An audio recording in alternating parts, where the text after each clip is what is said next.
Bismillahir Rahmanir Rahim. Good evening. You're watching the news from the Sultanate of Oman television. First, the headlines. Water pumping weakness in Ma'bela pumping station in the Wilaya of Sib affects citizens and raises water tankers delivery prices.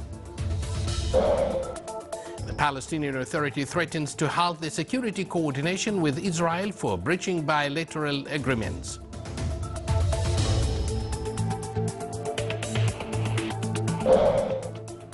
And Iraqi forces press their offensive against Daesh group, expecting to reach the outskirts of the militant-held city of Tikrit.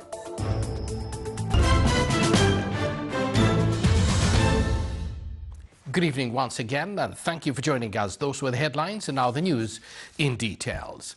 The citizens in the area of Ma'bela in the Wilaya of Sib are suffering from water shortage problem where it has been cut nearly a week. This problem was caused by the weaknesses in the water pump at the water filling point in the area.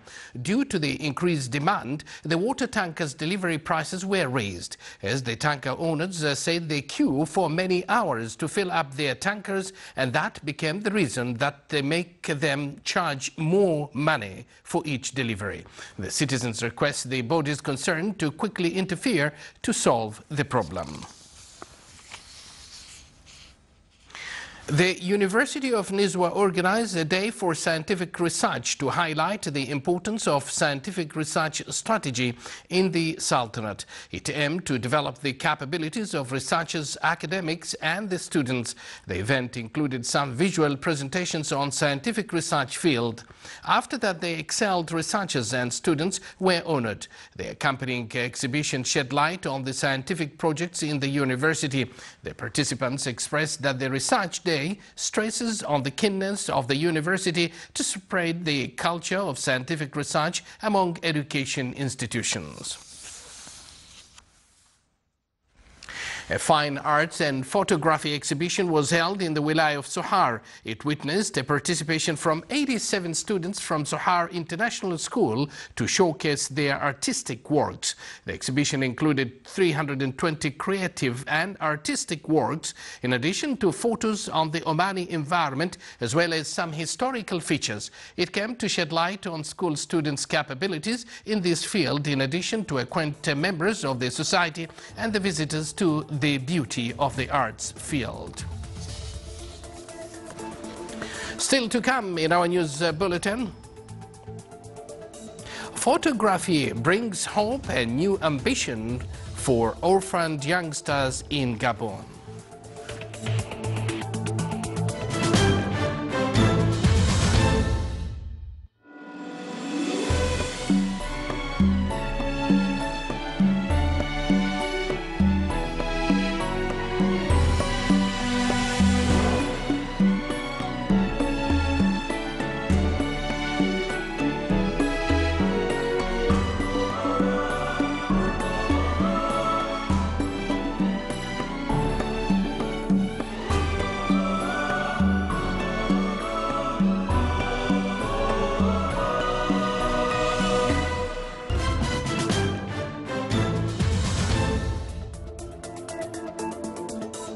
Welcome back to the news from the Sultanate of Oman television. Palestinian leaders in the West Bank said they would halt the security coordination with Israel. The Palestinian Central Council, whose votes are usually binding of the Palestinian Authority, said it made the decision because Israel had breached bilateral agreements, including by withholding tax revenues it collects on the behalf of the Palestinians. Israel said in January it was freezing $127 million of monthly Palestinian tax revenue in protest against Abbas's decision to apply for membership of the International Criminal Court and pursue war crime charges against Israel. The tax money covers around 2/3 of the Palestinian budget and is used to pay tens of thousands of public sector employees. A Palestinian assailant rammed his car into a group of Israeli pedestrians near an Israeli police station in East Jerusalem today, injuring 4 officers and a bystander, and lunged at security guards with a knife before being shot and wounded. The attacker first plowed onto the curb next to an Israeli paramilitary border police station in East Jerusalem, hitting 3 border police women and lightly injuring them.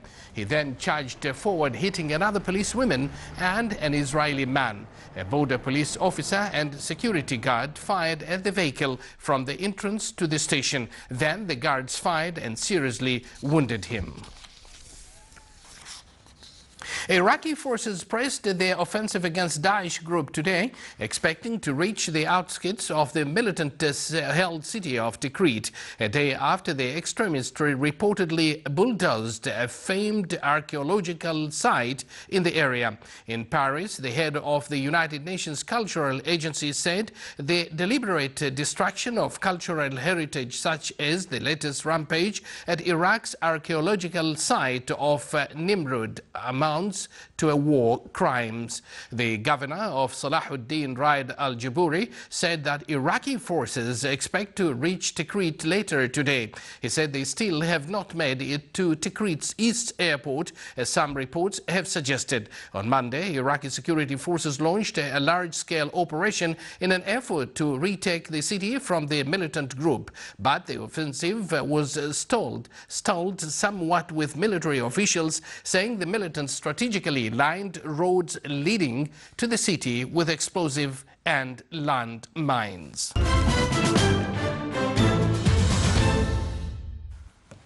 Training scouts on skills of handiworks as well as scouts arts, camping, practicing scouts hobbies, instilling values of respect, cooperation and forgiveness and other purposeful behaviors were the most objectives of the competition of scouts and guides excellence conducted in Ibri. Saeed bin Jubair team in the Wilaya of Ibri, or in the governor of Al-Zahira, took part in this competition and was crowned the cup of the Great Scout on the level of the Sultanate. Activities of the annual camel race were concluded in the Wilaya of Sohar with a wide participation from those interested in unique Omani camel races. The race witnessed competitiveness in all of its stages. The concluding ceremony included traditional performances. At the end, prizes were distributed to the winners. His Excellency Engineer Mohsin bin Mohammed bin Ali, Chairman of Muscat Municipality, presided over the event. Within the activities of the Gulf Week for Consumer Protection, the Administration of Consumer Protection in the Governorate of North Al-Sharqiyya, in collaboration with the Omani Association for Elders Friends, organized a ceremony in order to aware the elders with methods of shopping and engage them with activities of the local society and deepen the spirit of communication on with these category.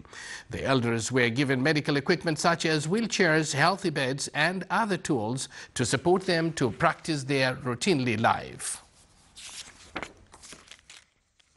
A seminar was held on irrigation system in Falaj in Sinau in the Wilaya of Al-Mudhabi. The seminar emphasized on how generations are linked to this old system and the necessity to maintain and protect Falaj. On the sidelines of the seminar's youth team camp was conducted to clean the main Falaj located in the Sinau, in which kids and adults took place. Desirely, Minkon travels with his camera across Gabon, telling the story of his country in photos. It started out as a hobby, but soon became his job. Now he has decided to share his knowledge with orphans from Libreville in the hope of finding new talent. Here is a report. In the Monda forest outside Gabon's capital, Libreville, these youngsters have several things in common: a camera hanging from their neck and a difficult start in life. Most of them are orphans. Gabonese press photographer Desiree Minko decided to bring them here to share his passion for photography and hopefully encourage the same in them. In the group, almost everyone is interested in photography. I'm in charge of training them. I'm going to give them a level of training in photography so that they can work for my photographic agency. When Vanessa's parents died, she gave up her studies to look for work. But she was intrigued by the training, and it's given her big ambitions. Photography is a job like any other. I would like to learn more to be a success and become an international photographer. Curtis lives in a small house in a working-class suburb of Libreville. Orphaned at the age of 14, he's had to take care of his brother and sister ever since. Something clicked into place when he met Desiree. To be honest, I would like to do photography professionally, to be like Desiree or even better than Mr. Desiree. I think I could help make life more secure for my family and get out of poverty. Desiree started his own agency and already employs about a dozen photographers in a country where more than 30% of the young are unemployed. He also gives theory lessons to improve his young apprentices' training, all without any public funding.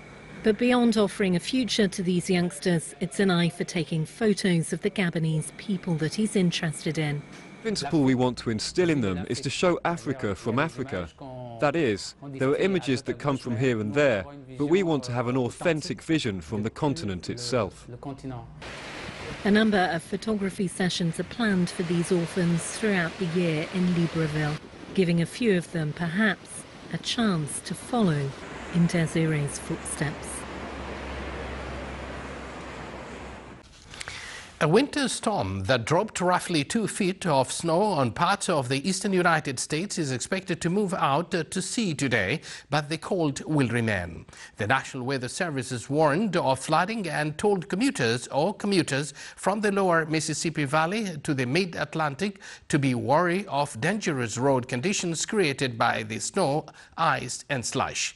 In Kentucky, where cities were buried under as many as 23 inches of snow, a Delta Airlines plane arriving in heavy snow at New York's LaGuardia Airport from Atlanta slid off the runway and came to rest just feet from the frigid waters of Flushing Bay. No serious injuries were reported. Just shy of 600 U.S. flights had been cancelled today, compared to the 4,957 cancellations tallied yesterday.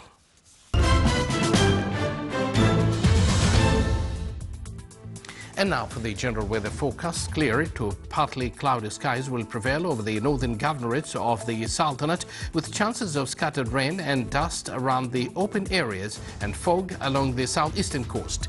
Winds along the southeastern coast will be southwesterly light to moderate, while over the rest of the Sultanate it will be northwesterly light to moderate, occasionally gusty. Seas will be moderate to rough along the coast of the Governorate of Musandam and Sea of Oman, with a maximum wave height of 2.5 meters, and along the rest of the coast it will be slight to moderate with a maximum wave height of 1.5 meters.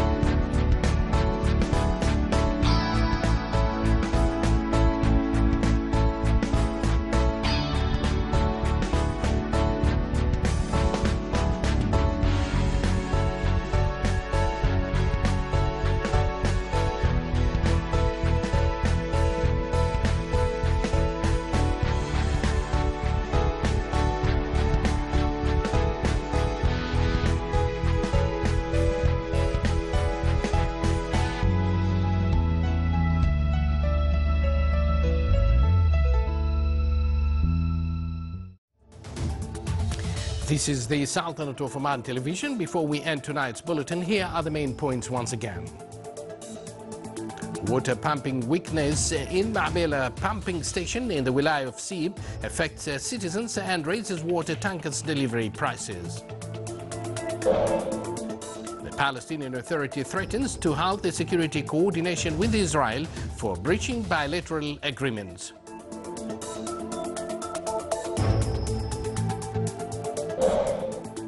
And Iraqi forces press their offensive against Daesh group, expecting to reach the outskirts of the militant-held city of Tikrit. With that, we come to the end of tonight's news bulletin. From all of us here in the newsroom and the studios, it's good night.